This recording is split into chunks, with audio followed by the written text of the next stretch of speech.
환영하고 축복합니다. 동탄 예수교회 이용진 목사입니다. 하나님의 사랑이 여러분들의 삶에 항상 넘치기를 간절히 소망합니다. 누가복음 산책하기 26번째 시간 함께하게 되어서 너무나 기쁘고 감사하게 생각을 합니다. 말씀을 사모하는 여러분들의 삶이 더욱더 주님 안에서 복된 삶이 되기를 간절히 바랍니다. 지난 시간에 예수님의 안식일 논쟁에 대해서 한번 생각해 보았습니다. 안식일은 이스라엘의 가장 중요한 법 중에 하나였고, 예수님은 결코 안식일법의 정신을 어긴 것이 아니라 안식일법을 가장 잘 실천하시고 구현하신 분이다 라고 말씀을 드렸습니다. 뿐만 아니라 예수님은 살아계신 성전으로서, 새로운 성전으로서 안식일법 위에 계시기 때문에 안식일법에 저촉받지 아니하신다, 안식일법에 제한받지 아니하신다 하는 것을 말씀을 드렸습니다. 하나님께서, 안식일을 창조하신 하나님께서 안식일법에 제한받으시겠습니까? 그렇지 않습니다. 예수님은 안식일법을 어길 수 있지만 예수님의 그 모든 이 삶과 말씀은 안식일의 가장 중요한 정신, 하나님의 사랑의 정신을 잘 구현하신 것이다 라고 말씀을 드렸습니다. 예수님이 이 땅에 비틀어진 잘못된 것들을 바로잡기 위해서 오셔서 참된 안식일 정신, 참된 법률의 정신, 율법의 정신을 이 땅에 알려주시기 위해서 오셨다라고 말씀을 드리는 것입니다. 예수 그리스도가 기준이 됩니다. 예수님의 해석이 참된 해석이요, 예수님의 가르침이 참된 가르침입니다. 우리는 예수 그리스도의 뒤를 따르는 주님의 제자요, 하나님의 종들입니다. 예수님은 안식일 논쟁 다음에 제자들을 부르십니다. 이제 혼자서 사역하시는 것이 아니라 당신의 제자들을 통해서 효과적으로 사역하시기 위해서 12명의 제자들을 부르시는데, 그 제자들은 대부분 갈릴리에서 살아가는 그런 사람들이었습니다. 예수님은 그들을 통해서 하나님 나라를 이루시고 그들과 함께 하나님 나라의 모습을 보이시고 우리가 마땅히 추구하며 알아야 할 것들을 그들을 통해 가르쳐 주시는 것입니다. 예수님께서 제자들을 모으신 후에 긴 설교를 하십니다. 우리는 그것을 평지설교라고 부릅니다.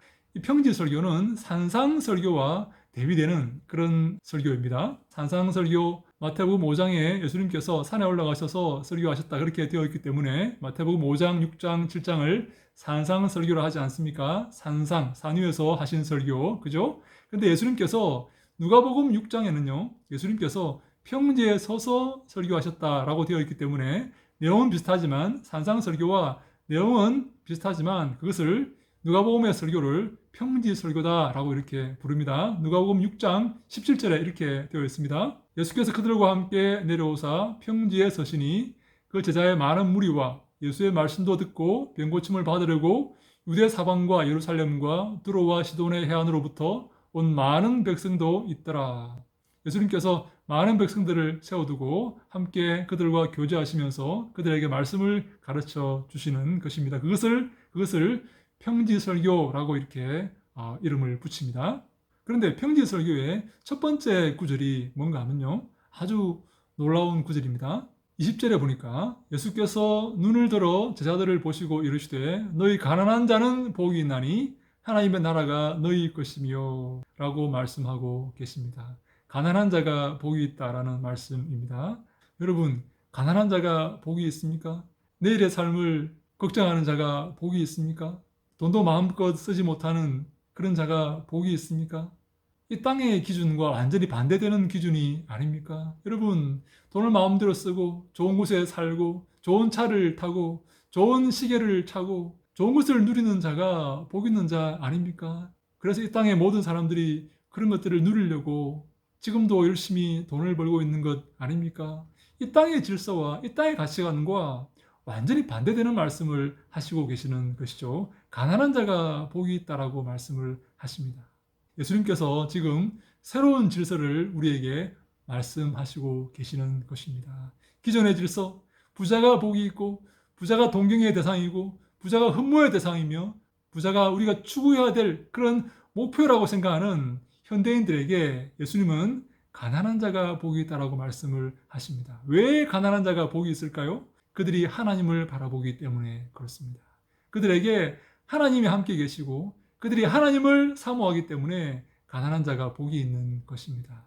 이 땅의 재물은, 이 땅의 풍부함과 부요함은 언젠가 없어질 것이지만 하나님을 사모하는 자는, 하나님을 품고 하나님과 동행하는 자는 영원히 하나님의 품 안에서 빛날 것이기 때문입니다. 예수님은 5장 마지막 절에 이런 말씀도 하십니다. 5장 38절에 새 포도주는 새 부대에 넣어야 할 것이니라 라고 말씀을 하십니다. 예수님은 새 포도주로 오셨다 하는 말씀이지요.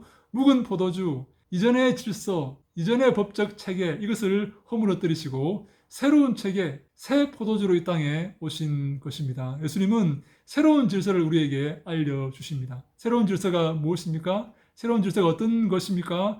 중요한 예로 가난한 자가 복이 있다 하는 것입니다. 하나님을 사모하십니까? 하나님으로 만족하십니까? 주님과 함께하는 것으로 기뻐하십니까? 그래서 늘 하나님 말씀을 묵상하고 그 말씀을 즐거워하고 주 앞에 경배하며 기뻐하며 살아가십니까? 주님과 함께하는 자가 복이 있다는 말씀입니다. 이 가난한 자가 복이 있다는 말씀은 주님을 바라보고 주만을 의지하며 주와 동행하는 자가 복이 있다는 말씀입니다.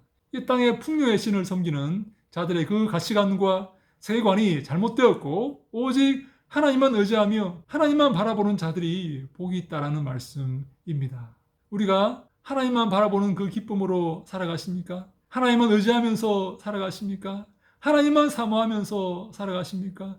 주가 내 주가 되심을 기뻐하며 영원한 생명을 허락하신 그 한 가지만으로, 구원을 주신 그 한 가지만으로 기뻐하며 감사하며 살아가십니까?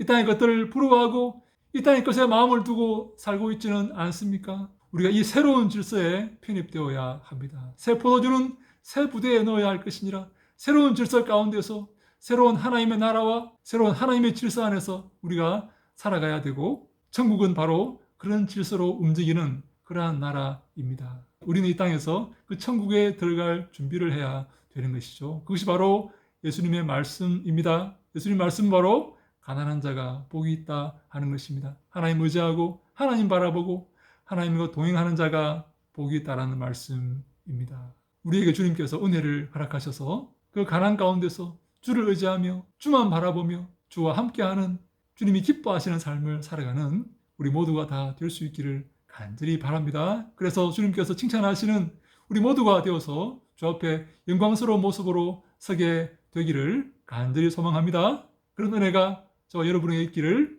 예수님 이름으로 간절히 축원합니다. 할렐루야, 샬롬.